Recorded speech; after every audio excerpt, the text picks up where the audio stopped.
ಹೇಳ್ಯಾರ ಮೊದಲೇ ಮಾತನಾಡೋರಿಗೆ ಮೈಕ್ ಕೊಡಬಾರ್ದಂತ. ಹೌದು, ಮಾತನಾಡೋರಿಗೆ ಮೈಕ್ ಕೊಡಬಾರ್ದು, ಮೇಕಪ್ ಮಾಡೋರಿಗೆ ಕನ್ನಡಿ ಕೊಡಬಾರ್ದು. ಹೆಣ್ಮಕ್ಳ ಕೈಯಾಗ ಕನ್ನಡಿ ಕೊಟ್ಟರೆ ಸಾಕು,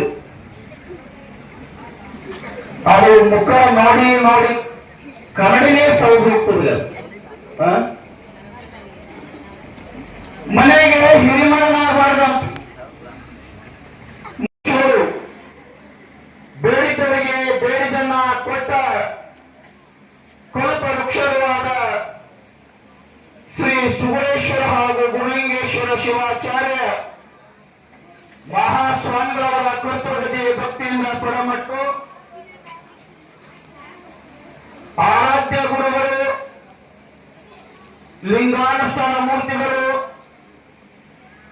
ಭಕ್ತರ ಪ್ರೇಮಿಗಳಾದ ಶ್ರೀ ಲಿಂಗೈಕ್ಯ ಚನ್ನವೀರ ಶಿವಲಿಂಗಗಳ ಪಾದ ಕಮಲಗಳಿಗೆ ಭಕ್ತಿಯ ಪ್ರಣಾಮಗಳನ್ನ ಸಲ್ಲಿಸುತ್ತ ಪ್ರತಿ ವರ್ಷದ ಪದ್ಧತಿಯಂತೆ ಶ್ರೀ ಜಗದ್ಗುರು ರೇವಣಸಿದ್ದೇಶ್ವರರ 2ನೇ ವರ್ಷದ ಜಾತ್ರಾ ಮಹೋತ್ಸವದ ಅಂಗವಾಗಿ 9 ದಿನಗಳ ಪರ್ಯಂತರವಾಗಿ ಶ್ರೀ ಜಗದ್ಗುರು ರೇವಣಸಿದ್ದೇಶ್ವರರ ಮಹಾಪುರಾಣ ಪ್ರವಚನಗಾರರು, ಪ್ರವೀಣರು, ಪಂಡಿತರು ಆದ ಶ್ರೀ ಪರಮ ಪೂಜ್ಯ ಮಹಾಲಿಂಗ ದೇವರು ಬೀರ್ಲಿಂಗೇಶ್ವರ ದೇವಸ್ಥಾನ ಕೆರಟಿಗೆಯ ಪೂಜ್ಯರಲ್ಲಿಯೂ ಕೂಡ ಶರಣಾರ್ಥಿಗಳನ್ನು ಸಲ್ಲಿಸುತ್ತ ಅದೇ ರೀತಿಯಾಗಿ ಈ ಕಾರ್ಯಕ್ರಮಕ್ಕೆ ಬಹಳ ಸುಂದರವಾಗಿ ಸಂಗೀತ ಸೇವೆಯನ್ನು ಉಣಬಡಿಸಲು ಆಗಮಿಸಿರ್ತಕ್ಕಂಥ ಗವಾಯಿಗಳಾದ ಶ್ರೀ ಪ್ರಕಾಶ್ ಮಲ್ಲಾಬಾದಿ ಅವರಲ್ಲಿಯೂ ಕೂಡ ಅದೇ ರೀತಿಯಾಗಿ ಸುಂದರವಾಗಿ ಸಂಗೀತಕ್ಕೆ ತಕ್ಕಂತೆ ತಾಳವನ್ನ ನುಡಿಸಲು ಬಂದಿರತಕ್ಕಂಥ ಶ್ರೀ ರೇವಣಸಿದ್ದ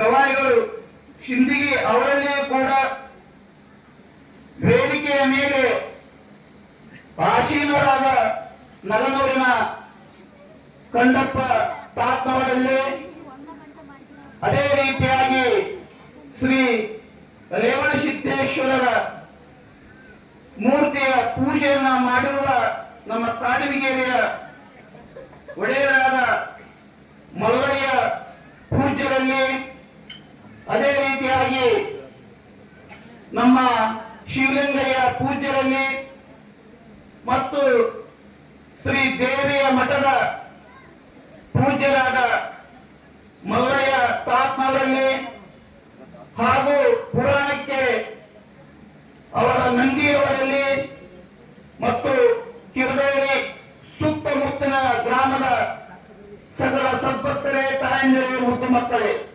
ನಿಮ್ಮ ಅಂತರಾಳದ ಜ್ಯೋತಿಗೆ ಶರಣೋ ಶರಣಾರ್ಥಿಗಳು. ಹೇಳ್ಯಾರ ಮೊದಲೇ ಮಾತನಾಡೋರಿಗೆ ಮೈಕ್ ಕೊಡಬಾರ್ದಂತ. ಹೌದು, ಮಾತನಾಡೋರಿಗೆ ಮೈಕ್ ಕೊಡಬಾರ್ದು, ಮೇಕಪ್ ಮಾಡೋರಿಗೆ ಕನ್ನಡಿ ಕೊಡಬಾರ್ದು.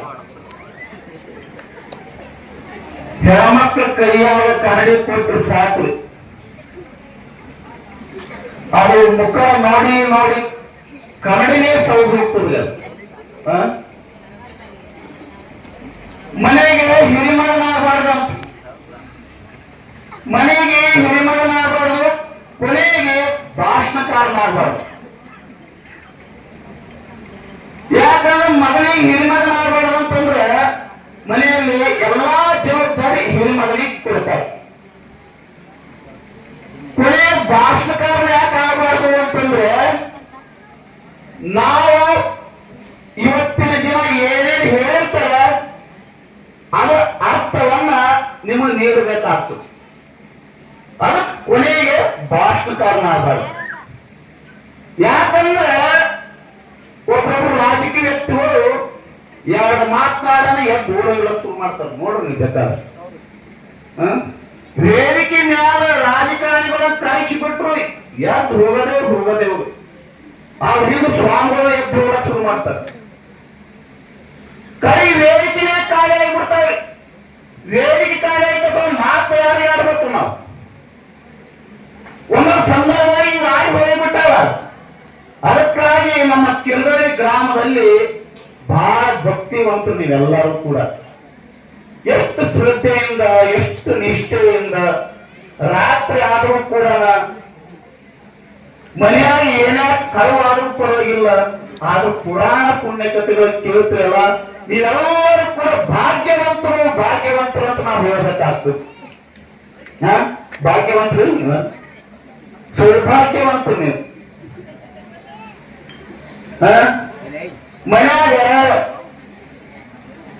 ಇಬ್ಬರು ಸ್ವಸ್ಥೇಂದ್ರ ಇರ್ತಾರಂತ. ಸ್ವಶೇಂದ್ರ ಕೇಳಿರ್ಬೇಕು.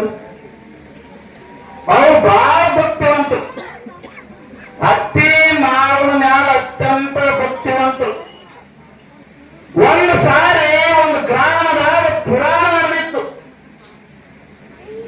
ಒಂದು ಗ್ರಾಮದಾಗ ಪುರಾಣ ನಡೆದಿತ್ತು. ಅವ್ರ ಊರಾಗ ಪಾಪ ಹೊಸ್ತಾಗಿ ನಡಿಲಾಕ ಹೋಗಿದ್ರು ಆ ಸ್ವಶೇಂದ್ರು ಹೆಣ್ಮಕ್ಳು. ಅವಾಗ ಒಬ್ಬ ಸ್ವಶಿ ನಾ ಮಗಳು ಪುರಾಣಕ್ಕೆ ಹೋಗಿ ಬರ್ತೀನಿ ಅಂತ ಮಗಳು ಪುರಾಣಕ್ಕೆ ಹೋದ್ರಾಯ್ತು. ಅವಾಗ ಎರಡನೇ ಸ್ವಶಿ ಮನೆಯಾಗಿದ್ದು. ಆಕೆ ಚೋಟ್ನಾಗ ಒಂದ್ ಸ್ವಲ್ಪ ಈಗ ಯಾರು ಇಲ್ಲ, ಎಲ್ಲರೂ ಪುರಾಣಕ್ಕೆ ಹೋಗ್ಯಾರ. ಚೋಟ್ನಾಗ ಗಮ ಗಮ ಅನ್ನುವಂಗ ಒಂದಿಟ್ಟು ಒಗ್ಗರಣೆ ಮಾಡಿ ಮುಚ್ಚಿಟ್ಟು ತಾನು ಪುರಾಣಕ್ಕೆ ಬಂದ್ಬಿಟ್ರು. ನೋಡ್ರಿ ಹಿಂದಗಡೆ ತಿಂದ್ರೆ ಆಯ್ತು ಅಂತ. ಅವಾಗ ಮಗು ಬಂದಿರ್ತಕ್ಕಂಥ ಸ್ವಶಿ ಯಾಕೆ ಹಿಂದಗಡೆ ಬಂದು ನನ್ನ ತಂಗಿ ಏನನ್ನು ಮಾಡಿ ಇಟ್ಟಿರ್ತಾವ ಅಲ್ಲಿ ಅಂತ ನಡಬರ್ಕೆ ಎದ್ದು ಆಕಿ ಹೋಗಿದ್ರು ಮನೆಗೆ. ಅವಾಗ ಆಕಿ ಘಮ ಘಮ ಘಮ ಘಮ ಎಣ್ಣೆ ಹಾಕಿ ಬೆಳ್ಳುಳ್ಳಿ, ಉಳ್ಳಾಗಡ್ಡಿ, ಮೆಣಸಿನಕಾಯಿ, ಕೊತ್ತಂಬರಿ, ಕರಿಬೇವು ಹಾಕಿ ಬಹಳ ಚಂದ ಗಮ್ಮನಂಗ ನೆಲಿನ ಮ್ಯಾಲ ಮುಚ್ಚಿಟ್ಟಿದ್ರು ಸಾಕಿ. ಈಗೀಗ ಹೋಗೋಣ ಅಡಿಗೆ ಮನೆಗೆ ಹೋಗೋಣ ವಾಸನೆ ಬಡ್ದು ಬಿಡ್ತು. ವಾಸನೆ ಬರೋಣ ಆಕಿ ತಾಯಿ ಇಳಿಸಿ ತಾನು ಪೂರ್ತಿ ಮಾಡಿದ್ರು. ಆಕಿ ಒಗ್ಗರಣೆ ಮೊದಲೇ ಅದೀಟು ನೀರ್ಕೊಂಡು ಹೋಗ್ಬಿಟ್ಲಾಕಿ. ಕಾಲೇ ಡಬರಿ ಮತ್ತ ಅಲ್ಲೇ ಇರ್ಬೇಕಂತ ಮತ್ತೆ ತೆಗೆದು ಅಲ್ಲೇ ಇಟ್ಟು ಪುರಾಣಕ್ಕೆ ಹಾಕಿ ಮತ ಬಂದು. ಈಗ ನಿಮ್ ಪರಿಸ್ಥಿತಿ ಹಂಗೆ ಆಗಿರ್ಬೇಕಲ್ಲ. ಈಗೆಲ್ಲ ಒಗ್ಗರಣೆ ಬಜಿ ಎಲ್ಲ ಊಟ ಗೀಟ ಮಾಡಿ ಪುರಾಣಕ್ಕೆ ಬರುವಂತವ್ರು ಒಂದಿಷ್ಟು ಮಂದಿ ಹೆಣ್ಮಕ್ಳು ಇರ್ತಾರೆ. ಅದಕ್ಕೊಬ್ಬ ಕವಿ ಬಹಳ ಸುಂದರವಾಗಿ ಒಂದು ಮಾತನ್ನ ಹಿಂದೆ ಹೇಳ್ತಾ ಇದ್ದಾನೆ. ಈ ರಾತ್ರಿ ಸಂಜೆಯಲ್ಲಿ ಕುರಿತು ಒಂದು ಮಾತನ್ನು ಹೇಳ್ತಾ ಇದ್ದಾನೆ. ಬೋತ್ ರಹಿ ತೋಡ್ ಭಿ ಅಬ್ ಜಾಯೆ ಕಹೆ ನಾಸು ನಾಯೆ ತಾವ್ನೆ ಬಂಗ್ ನಫಾಯೆ ಅಂತ ಹೇಳ್ತಾ ಇದ್ದಾನೆ. ಈ ಮಾತು ಬಹಳ ಕೇಳ್ಬೋದು, ಬಹಳ ಸುಂದರವಾಗಿರ್ತಕ್ಕಂಥ ಮಾತಿದು. ಒಂದು ಊರಾಗ ಬೆಳತಕ ಸಂಗೀತ ಕಾರ್ಯಕ್ರಮ ನಡೀತಾ ಇತ್ತು. ಸಂಗೀತ ಕಾರ್ಯಕ್ರಮ ನಡೀತಾ ಇತ್ತು, ಜೊತೆಯಲ್ಲಿ ನೃತ್ಯ ಮಾಡೋ ಕಾರ್ಯಕ್ರಮನೇ ಇತ್ತು. ಆಗ ನೃತ್ಯ ಮಾಡೋ ಕಾರ್ಯಕ್ರಮ ಇತ್ತು. ಆ ನೃತ್ಯ ಮಾಡೋ ಹೆಣ್ಣು ಮಗಳಿಗೆ ರಾತ್ರಿ ಆಗಬೇಕ ನಿದ್ರೆ ಆವರಿಸ್ಕೊಂಡು ಬಿಟ್ಟಿತ್ತು. ಅವಾಗ ಸಂಗೀತಗಾರ ಎಚ್ಚರ ಮಾಡ್ತಾ ಇದ್ದಾನೆ. ಯಾಕಂದ್ರೆ ದೊಡ್ಡ ಸಭೆ, ಸಾವಿರಾರು ಮಂದಿ ಪ್ರೇಕ್ಷಕರು ಕುಂತಿದ್ದಾರೆ. ಆಕೆಗೆ ಯಾವ ರೀತಿ ಎಚ್ಚರ ಮಾಡ್ತಾ ಇದ್ದಾನೆ ಅಂತಂದ್ರ ತನ್ನ ಸ್ವರದಲ್ಲಿ ಹೇಳ್ತಾ ಇದ್ದಾನೆ. ಬಹುತ್ ರಹಿ ತೋಡ್ ಭಿ ಅಬ್ ಜಾಹೆ ಕಹೆ ನಾಸು ನಾಯಕ್ ತಾಳ್ಮೆ ಬಂಗ್ ನಫಾಯಿ ಅಂತ ಹೇಳ್ತಾ ಇದ್ದಾನೆ.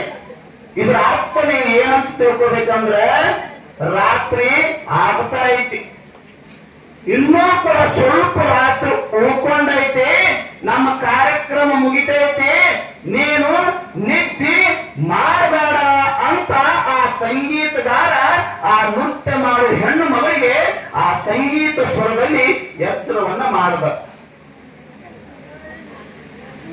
ನಮ್ಮ ಗವಾಯಿಗಳು ಹೇಳ್ತಾ ಹೇಳ್ತಾ ಅನೇಕ ವಿಚಾರಗಳನ್ನ ಹೆಣ್ಣು ಮಕ್ಕಳ ಕುರಿತು ನಿಮ್ಗೆಲ್ಲರಿಗೂ ಕೂಡ ತಿಳಿಪಡಿಸಿದ್ದಾರೆ. ಅವ್ ನೋಡಿ ಎಷ್ಟು ಸಣ್ಣವ್ರಿ ಪಾಪ. ಅವ ನಗನೂರಿನ ಮೊಮ್ಮಗರೇ, ಅವ ಹೆಣ್ಮಗಳ ಮಗ. ಮಲ್ಲಾಬಾದಿಗೆ ಆ ಹೆಣ್ಮಗಳು ಕೊಟ್ಟಿ. ಪಾಪ ತಾಯಿ ಲಗ್ನನೇ ನಮ್ಮ ಕೈ ಮೇಲೆ ಮಾಡಿದ್ವಿ. ಅವನಲ್ಲಿ ಎಂತ ಆಸಕ್ತಿ, ಸಂಗೀತವನ್ನು ಕಲಿಬೇಕು, ಎಂತ ವಿಚಾರಗಳನ್ನು ಕಲಿತು ಅನೇಕ ವಿಷಯಗಳನ್ನ ಪ್ರಸ್ತಾಪವನ್ನ ಆ ಸಂಗೀತದಲ್ಲಿ ಮಾಡಿದ.